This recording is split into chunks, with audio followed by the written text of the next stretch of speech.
How's it going, guys? Bloody Vintage here. Just wanted to show you my Rollie 35 TE and give you kind of a rundown of how these work. So there's a few videos online which are great. I just wanted to sort of compile them to show you everything. Okay, the first thing we're going to talk about is how to load film. So let's check that out. Okay, so the first thing you'll do, depending on if you have film or not, if you have film in there already, you go to reverse, and then you take this little winding knob out, and you'll wind the film back up. So when I got this, it actually did have film in it.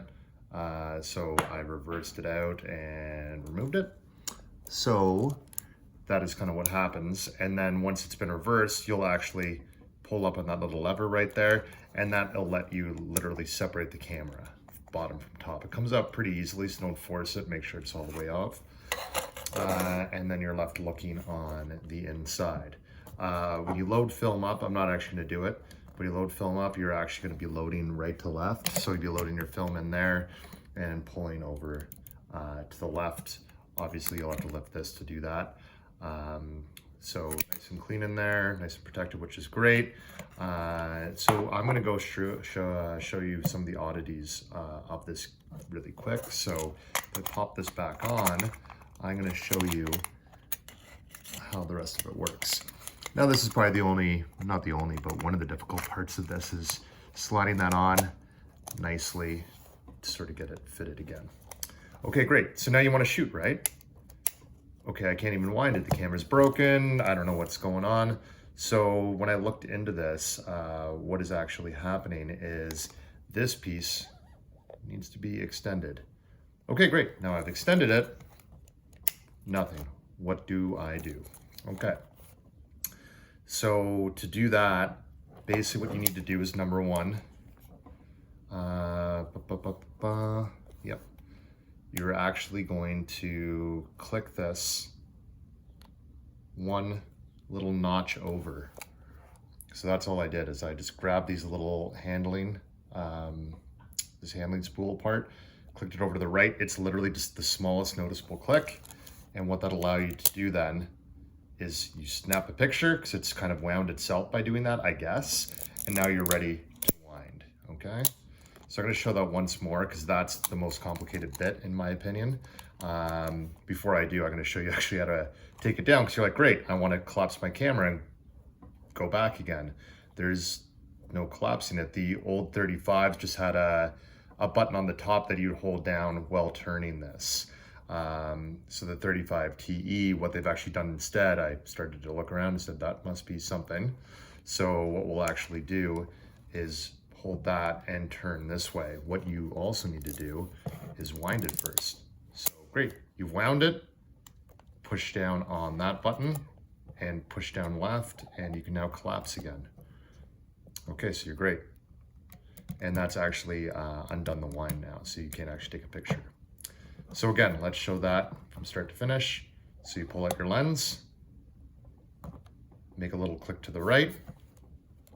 And what that now does, you say, okay, it's still locked. What am I doing wrong? You actually have to click, and then you can go ahead and start taking pictures. Okay, and now you're done taking pictures. You want to put this away. What do? You have to wind it again, push that little button downwards just slightly, click left just slightly, and collapse it.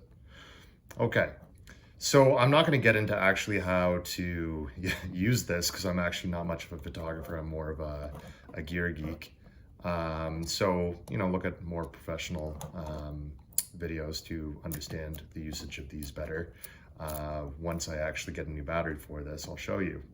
And you're asking, what are you talking about? Well, when you look through the viewfinder, and I don't think you'll be able to really see it, but when you look through the viewfinder, just so, I could tell that this probably took a battery to do automatic focus. Also, the lack of a kind of a focusing ring said that. So what you actually do is this little button right here, you push down again. And, oh, what's going on here? So obviously, there's something else going on here that's keeping me from doing that. Okay, so sorry, you slide to the right. And again, just confusing, but I guess it makes sense. Here the arrow goes down, so you push it down. Here the arrow's to sideways, so you slide it sideways. And what comes out is a lovely little battery. So positive to the front, negative to the back. And the battery is a PX27, which is kind of hard to find. There's a lot of PX28s, etc., etc. This is what always screws me about getting vintage cameras, when you find out that's dead. So I might get a converter online that turns kind of larger watch batteries into a cartridge of 4 to match the voltage. So I'm gonna look on eBay, Amazon, and try to find something that works for me. And then you're going to just slot this back in, click, and you're ready to go.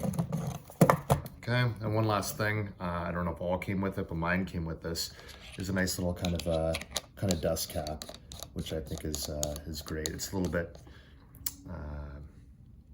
it's not the clearest in the world, so I don't know if I'm actually gonna use it, but to protect it out in the field, that's gonna be a great little usage. Yeah, so I wanted to do a quick video on the Rollie 35 TE. Sorry about the shakiness. Literally, I have my mount for my camera attached to the table that I'm doing this on. Probably not